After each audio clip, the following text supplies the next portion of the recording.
সোমবার মানেই নতুন যুদ্ধের শুরু।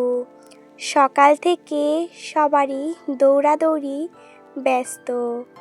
কারো সংসারের কাজকর্ম, কারো আবার স্কুল, টিউশন, আবার হচ্ছে কারো অফিস এবং কলেজ, আর হাজারটা টেনশন।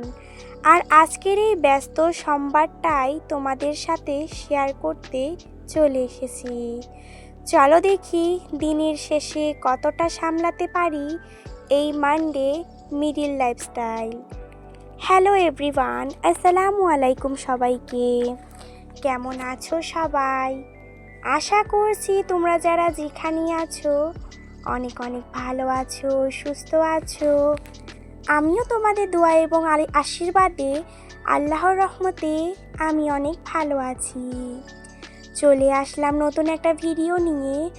সকাল সকাল চা খেয়ে নিয়েছিলাম। আমার মা এখানে চিতই ভেজেছিল আর তার সঙ্গে গরম গরম চা। এখন খুব একটা বড় ভিডিও দিতে পারছি না, কিন্তু একদিন পর পর ভিডিও দিচ্ছি। একদিন পর পর রাত 8টার সময় ভিডিও দেই। অবশ্যই কিন্তু আমার চ্যানেল সাবস্ক্রাইব করে নোটিফিকেশনটা অন করে রাখবে, তাহলে যখনই ভিডিও দিব সবার প্রথমে আপনাদের কাছে চলে যাবে। তারপরে স্কুলে চলে গিয়েছিলাম। স্কুল থেকে এসেছি 3টার সময়। আসার পরে আমার স্কুল ড্রেসটা ধুয়ে দিয়েছি, মানে কেচে দিয়েছি। তো স্কুল ড্রেসটা যদি এখন তো গরমকাল, তাই রোজকার ড্রেস না রোজই, মানে নিচে যে চুজটা থাকে সেটা ধুতে না পারলেও উপরে যে কুর্তা বা চুড়িদার সেটা কিন্তু কেচে দিতে হয় রোজই। তো তারপরে দেখো স্নানটা আমি করে নিয়েছি এবং তার সঙ্গে আমার মার একটা ওড়না, গামছা, এগুলো কিন্তু কেচে দিয়েছি। ভালো করে আমি মেলে দিলাম। এবার কিন্তু শুকিয়ে যাবে। যতটুকু একটু ড্যাম ড্যাম থাকবে ততটুকু কিন্তু সারা রাত তো থাকবে। আর এই গরমকালে তো ফ্যান চালানো হয়, ওই ফ্যানের মধ্যেই কিন্তু এই রাত পর্যন্ত শুকিয়ে যাবে। আর আমি না মাঝে মাঝে এরকম হয়েছে যে ভিজা কাপড় পরে গিয়েছিলাম। এই যে কদিন আগে বৃষ্টি হলো, বৃষ্টির কারণে কারেন্ট নেই, আবার রৌদ্রুর কোনো ছিটে ফোঁটাও নেই। এগুলো নিয়ে কিন্তু মানে একটু প্রবলেমে ছিলাম। তাই স্কুল থেকে আসার সাথে সাথেই যখনই আমি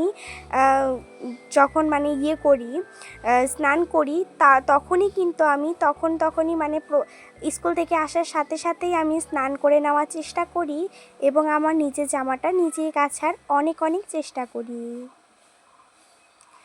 তারপরে দেখো আমার মা এখানে রাত্রেবেলা রান্না করবে। রাত্রেবেলা আজকে কি রান্না করবে তার জন্য আমার মা এখানে সবজি কেটে নিচ্ছে। আর ওদিকে ফ্রিজ থেকে মাছ কিন্তু বের করে ফ্রিজের মধ্যে রাখা হয়েছে। তার কারণে কিন্তু ভীষণ পরিমাণে বরফ জমে গিয়েছে, তো বরফটা কিন্তু ভাঙার জন্য জল দিয়ে রেখে দিয়েছে।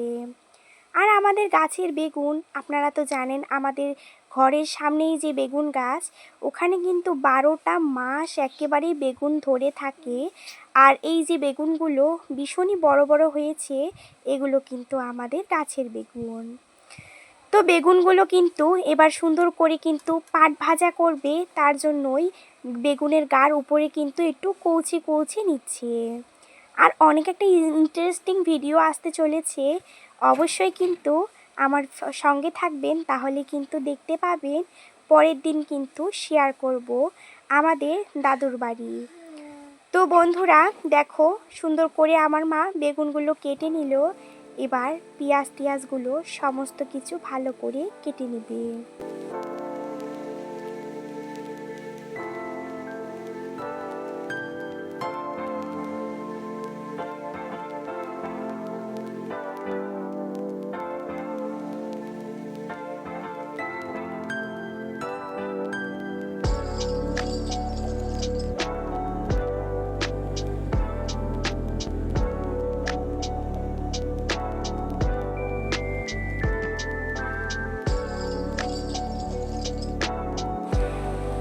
দেখো বন্ধুরা আমাদের রান্না হয়ে গিয়েছে। এখানে ছোট ছোট পটল আর আলু দিয়ে বাটা মাছের ঝোল করেছে, করলা এবং আলু মুচমুচি করে ভাজা করেছে। তার সঙ্গে করেছিল ভেন্ডি ভাজা, ডিম ভাজা। দেখো করলা আলু ভাজা নিয়েছি, ডিম ভাজা করেছে, ভেন্ডি ভাজা, বেগুন ভাজাটা আমি খেতে পছন্দ করি না তাই নেইনি। তার সঙ্গে ডাল বানিয়েছে। আর এই যে ডাল, আর ওখানে আছে মাছের ঝোল, তো বাটা মাছ দিয়ে মানে পটল আলু দিয়ে। আজকের ভিডিও এ পর্যন্তই। ভালো থাকবেন সবাই।